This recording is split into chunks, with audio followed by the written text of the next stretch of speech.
Morning everybody, welcome along, back out with Eclipse motorcycles, and we're out on a test ride of this, my favourite good old scooter, the Titan. This one is in grey and black and going out to Paul in there. So let's get out, have a ride and get some miles on the bike. Now, we've done the Titan so many times, I'm not going to go into the spec of this. Main stand, side stand, big wide mirrors, half tank of fuel. Tank on these around about 5 litres, 4.5, 5 litres. And as always, out dual carriageway, load of bike rides to do today. It is a nice sunny day for a change. It has been chucking it down for the last few weeks. So just wait for traffic to clear. And then we shall get out. So your display on this, miles, revs, fuel, indicators, management light, main beam. That is all you need, bare bones basic bike. And the Titan at 2199 all in with us is probably one of the cheapest ones that we do. You may notice the mic volume's a bit better now. We have been fiddling with my audio settings, thanks to everybody that has been offering advice. Now, I did order a Purple Panda mic, and it still picks up the wind noise even with a dead cat. So thanks to Exeter Rider that said change the position of your mic. Mine is normally down in the cheek pad right at the front, so I have shifted it up and it's now in the cheek pad just up by my left cheek. So hopefully we shall see what the audio does, but hopefully it's going to be a bit clearer, because what I was having to do was use the drift at the same time, match the two videos up and grab the audio from my drift cam. So the audio on my drift is up on my right cheek, so moving things around may improve the audio. I won't know until we go into post edit on this. But combined braking on this, great bit of fun.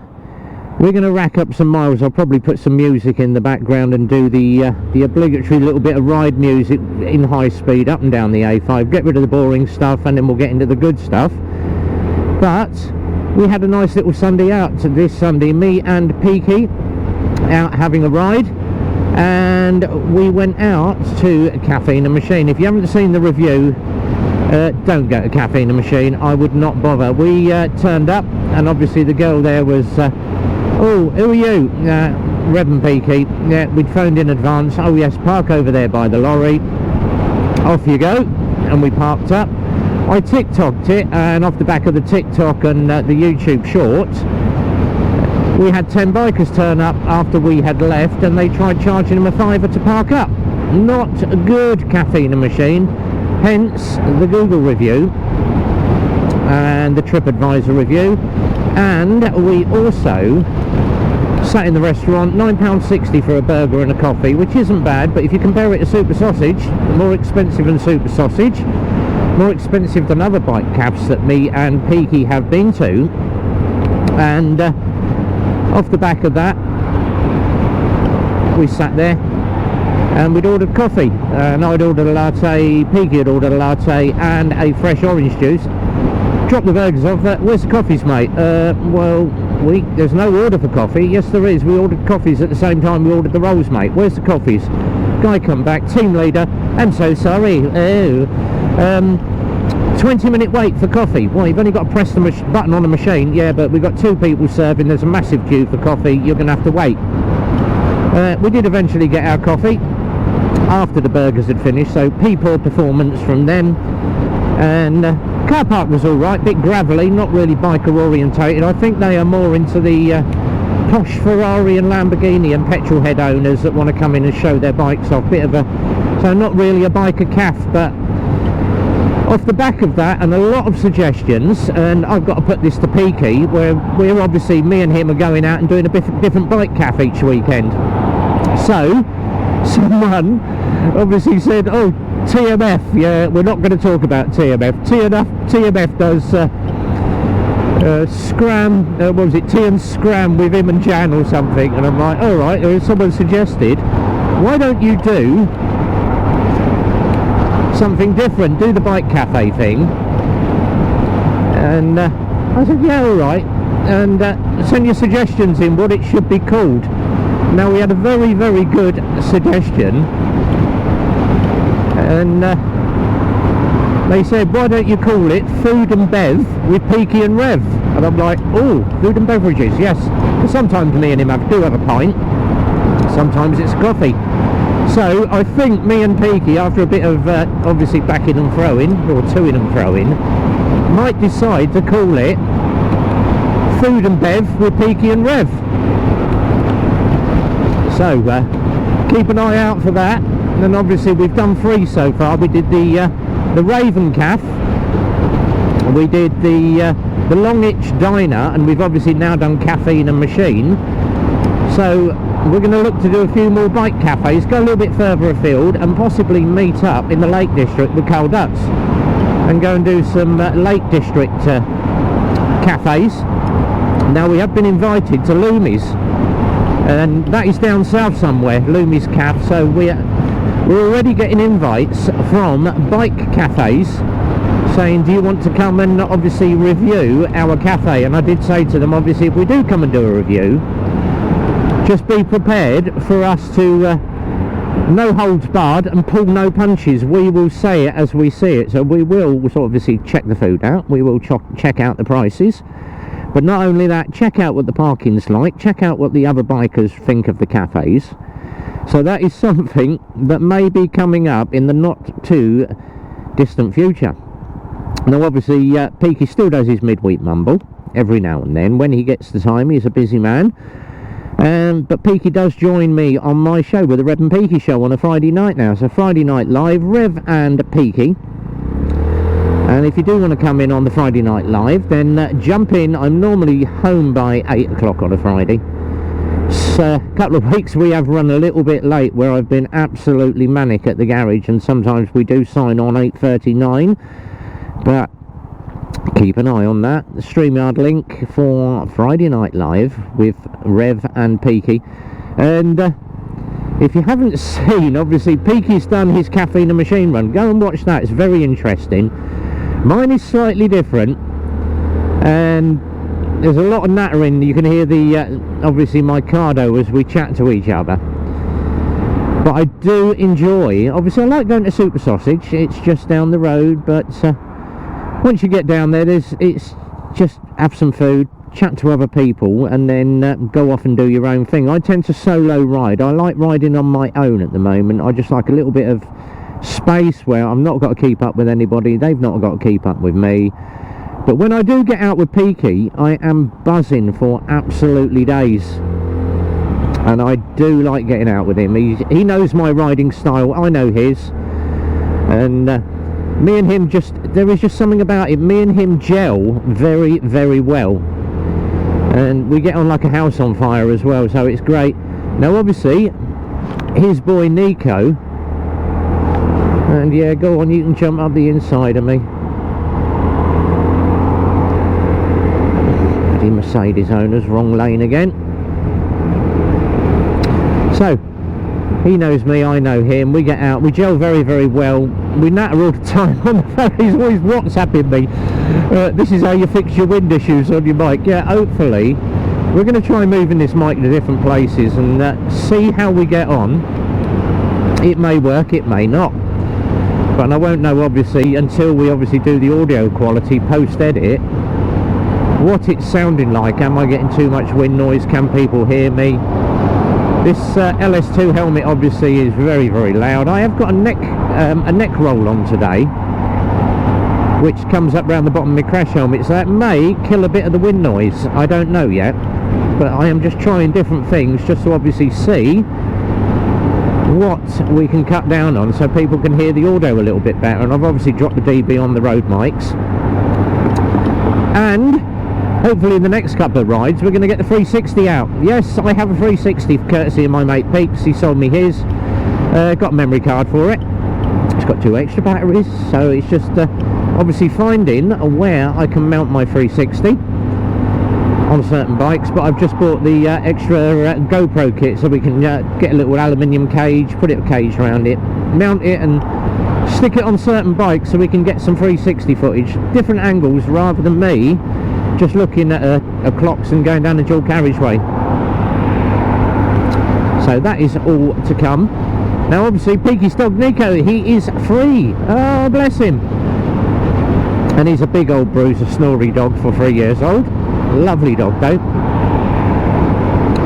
Our boy, now if everybody knows obviously the Rev dog, Chance, we have an Egyptian Saluki, short haired, and we got him as a rescue at 1 year old, and they basically named him Chance because he'd been found in Tesco's roaming the bins, and he'd been to loads of different owners, loads of anxiety, loads of issues where we was just eating and destroying stuff.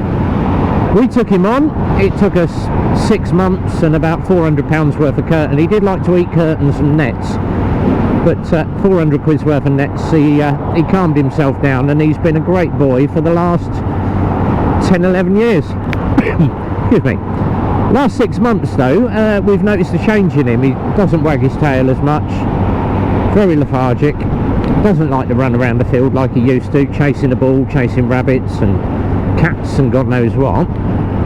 And nearly a grand later, numerous tests, and we went down the vets last night. Now last Thursday we had a major incident. Neighbours phoned me at dinner time and said, you need to get home, your dog's going mental and headbutting the front door. All we can hear is bang crash, stuff breaking. Rushed home to find that the bin men had delivered, and got into it and opened the front door. It looked like a murder scene. They'd obviously, because he's deaf as a post now, he'd seen shadows outside the door, thought mummy and daddy were home, and then obviously no answer at the front door, gone mental, tried to get out the house, head-butted the front door, jumped up, caught his pad on the window or on the plastic and ripped his pad right down the centre clean open, and blood everywhere. So 11:30 that night, out was the vax, and we were still cleaning up, still going at it and trying to sort stuff out. So unfortunately, a lot of blood everywhere, patched him up, and he went to the vets yesterday. Not only has he got obviously arthritis, rheumatism, but he now has dementia. Yeah, he's got doggy dementia, so that's why he's obviously not recognising and just seeing shadows. Eyesight's perfect, but £100 worth of tablets later, we will see if these tranquilizers work, if they calm him down, if everything is going to work properly. And he's back on the speed RB, and we are 12k in, doing well. So quick run to the top of the hill, back to the garage, and obviously now is the decision. We've got 2 weeks to decide what to do with the boy. Is it better to tranquilise him, help him with his rheumatism and arthritis, because they think it is just the pain that's making him want to get out. But we shall see how the tranquilizers and the pain medication works. If not, then obviously there is a very hard decision to come in a couple of weeks before I go off on holiday, or we may hang on till we come back from holiday. But obviously the wife is not faring well. Mrs. B is not faring well because he's obviously a family member. He's been with us for 12-13 years, and she's not faring very well with it. So obviously everybody knows a dog is like a part of the family, is like your child. So, and obviously we've got no kids, we got a dog instead, so we shall see how it fares. But hopefully, fingers crossed guys, if not, then there may be another video posted in a couple of weeks with a little memento. But it's a very hard decision to make, and we're not going to make it at the moment. We're going to try and obviously see how he fares. Anyway, enough of that. Let's get back to this video. I'm riding the customer's bike. We haven't spoken about his bike yet. Titan, 14k in. So another couple of k to go, and then we're going to jump on the little 50 Colt, and we're going to go for a ride on that, which is going to be great fun. I love selling these little 50cc Colts, and we've got a WK Scrambler in the 50, so I've got a lot of 50cc rides to do at 30 mile an hour. But we're going to get out, we're going to have some fun, and I have got that Vogue 500 coming in this afternoon. Customer bought a Vogue 500 AC, that would be George, and we are going to service his bike, have a quick look at it, take it out for possible ride test. Oh, splatty squirrel. Poor little thing. Got a lot of squirrels and a lot of deers up here. But as always, the Titan is running fine. These Titans never ever play up, and the ones that do are down to a bad maintenance and not sticking to your speed, obviously, not keeping to your service regimes. Main things to check is obviously oil, tyres, brakes, lights, all the normal things that you would do. Let this van get past, we will pull out, quick shoulder check, and we are out onto dual carriageway. And people say, oh god, you're riding dual carriageway at 40 mile an hour. Yes, it doesn't bother me in the slightest, as long as you're keeping your eye on those mirrors. And everything works wonderful. Nice little motorhome there.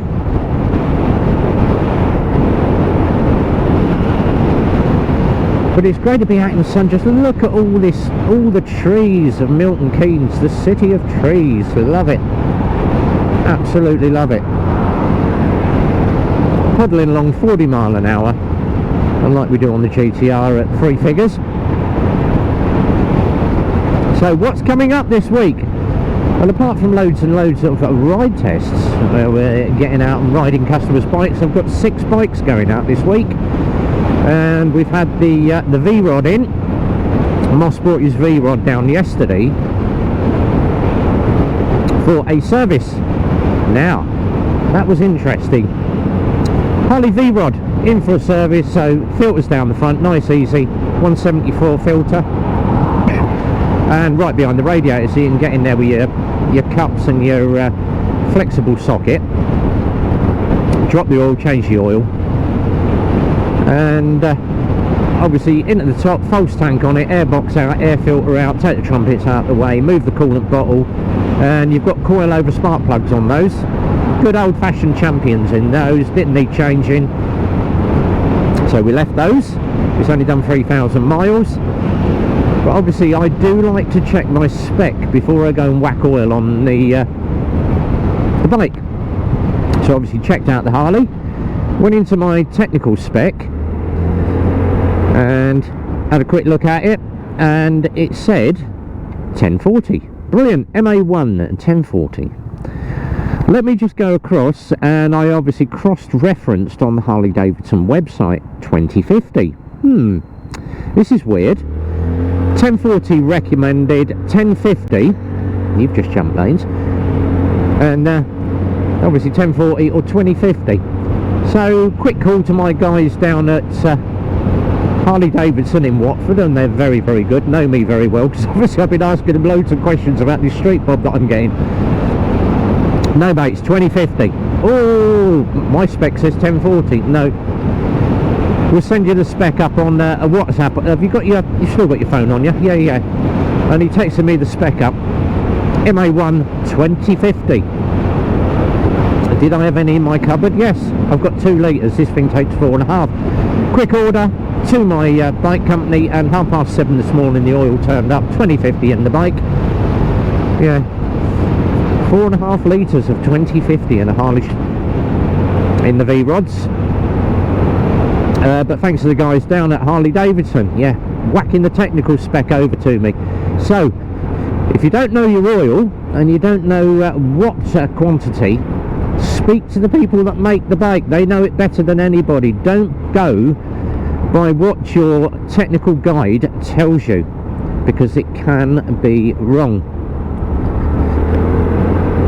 So do check your technical spec. If in doubt, Google it or check the dealer site, because it can be wrong. If I'd have put 1040 in, that would have been game over, which is why I always triple or double or triple check everything. Little 125 though, 1040, and we always use Moto or JMT oil, so that was quite good. The Harley's got decent 7100 2050, which is like nearly 56 quid a bottle. Pretty expensive. Anyway, test ride done. We are 18k in, which is good for me. Loads of mileage on the bike. Customer can come pick his bike up tomorrow. I've got to register it and obviously do the DVLA stuff and register on Lexmoto's site, but job done. bikes are good and to go. One more bike to do in a second after we've had a quick look round the yard like I always do. Ooh, big lorry. Let him come. Yeah, go on. Bigger than you. Let it through.